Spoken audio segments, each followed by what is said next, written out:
Billions of people on every continent are suffering because of climate change, according to a major new United Nations report released on Monday. And governments must do a better job of protecting the most vulnerable communities while also rapidly reducing greenhouse gas emissions. The report by nearly 300 top scientists from around the world paints a picture of a planet already transformed by greenhouse gas emissions, and teetering on the brink of widespread, irreversible damage. People are now suffering and dying from climate change, says Kristie Ebi, one of the lead authors. That's because heat waves, droughts, floods, wildfires, disease outbreaks and other dire effects of climate change are accelerating more rapidly than scientists expected in many parts of the world, including in North America.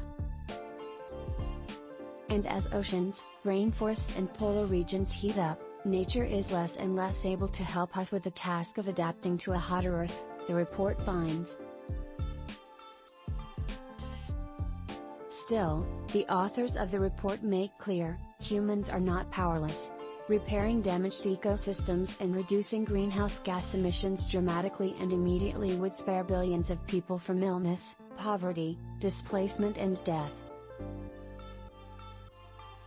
Some environmental changes are already irreversible. Some of the most delicate ecosystems have already been irreversibly altered by climate change, with serious implications for global warming later this century.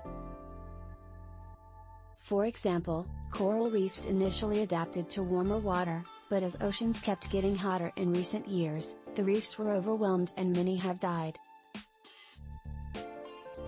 The same is true of polar, mountain, wetland and rainforest ecosystems, where temperatures have risen too quickly for plants and animals to adapt. Instead, species have gone extinct, or moved to places with cooler climates.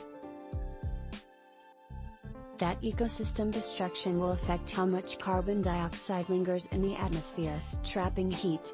For example, forests and tundra in North America and Siberia usually soak up carbon dioxide from the atmosphere. But the report notes that as those ecosystems thaw and even burn, they suck up less carbon dioxide and, in some cases, even end up emitting it. For that reason, protecting natural landscapes far from human settlements is an important way to protect human life and health, too, the report notes. We need to keep natural systems in better shape to suck up carbon, says Camille Parmesan, one of the lead authors of the report and a researcher at